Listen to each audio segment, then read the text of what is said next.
एक सुबह परिवार के सदस्य घर को फूलों और पत्तों से सजाने में लगे थे। पिंकू बहुत उत्सुक था और खुशी से अपने पापा के पास गया जो दरवाजे पर फूल लगा रहे थे। पापा, आज क्या खास है? आप घर को इतने सुंदर तरीके से क्यों सजा रहे हो? तभी माँ आई प्रसाद लेके और बोली, बेटा, आज रामनवमी है, भगवान राम जी का जन्मदिन। तभी नीलू आई पिंकू के पास और पूछी अगर वह उसके साथ इस त्योहार पर मंदिर चलेगा। वैसे रामनवमी का महत्व क्या है? हम इस दिन को क्यों मनाते हैं? उस समय बालू आया श्री राम जी की पोशाक में। मैं बताऊंगा कहानी, मैं बताऊंगा। पिंकू और नीलू बालू को राम जी के भेष में देखकर हैरान रह गए। वाह बालू, तुम बराबर भगवान राम की तरह लग रहे हो। ओह, धन्यवाद। अच्छा ठीक है, मैं रामनवमी की कहानी सुनाऊंगा। कई साल पहले रहते थे महाराज दशरथ, जिनकी कोई संतान नहीं थी, जिसकी वजह से वे परेशान थे। संत वशिष्ठ ने उनको ये सलाह दी कि वह यज्ञ पूजा करे और उनको 4 पुत्रों का वरदान मिलेगा। जल्द एक दिव्य व्यक्ति यज्ञ की आग से निकल आया, हाथ में मिठाई की थाल लिए हुए। उसने इन मिठाइयों को अपने 3 पत्नियों के बीच बांटने के लिए कहा। जल्द कौशल्या ने एक पुत्र को जन्म दिया, जिसको राम का नाम दिया गया। वह अपने तीनों भाइयों के साथ एक दूसरे के लिए प्रेम और आदर के साथ बड़ा हुआ। तो राम जी का जन्मदिन रामनवमी के नाम से मनाया जाता है। हो, तो रामनवमी का त्योहार कैसे मनाया जाता है? हम बोलेंगे। मम्मी मुझे और बाकी लोगों को सुबह सवेरे जगाती है। फिर हम सब सुबह की रस्म रिवाज करते हैं और सूर्य को प्रार्थना करते हैं। और पता है, सारे मंदिर और घर इतने सुंदर तरीके से सजाए जाते हैं।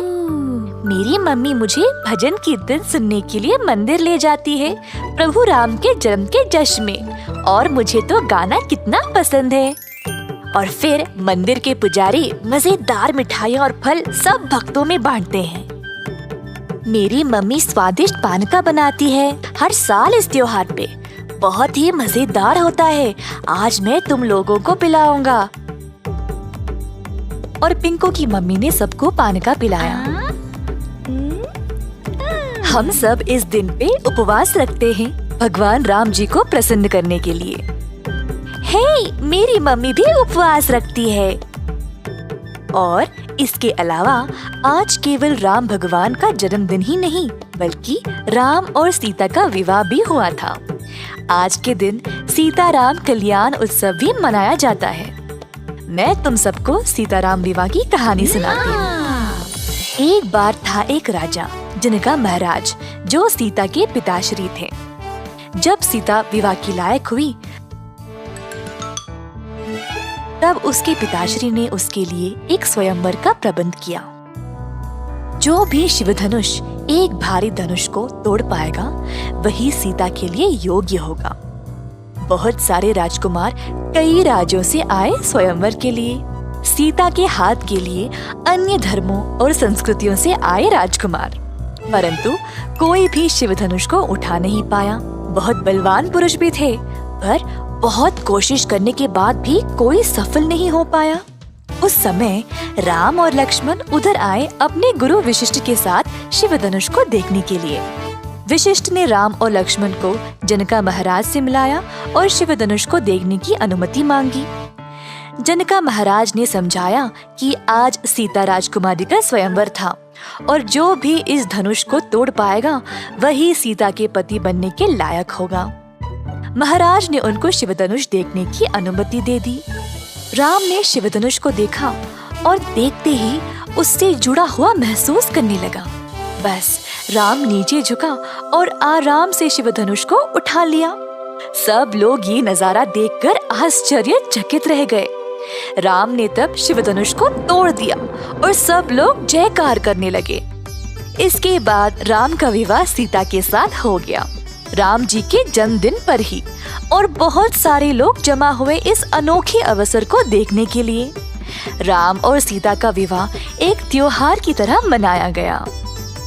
वाह, हमें राम और सीता की पूरी कहानी सुनने का कभी मौका ही नहीं मिला। इस कहानी को सुनने में बड़ा मजा आया। मैं मंदिर में जश्न मनाने के लिए अब और इंतजार नहीं कर सकता।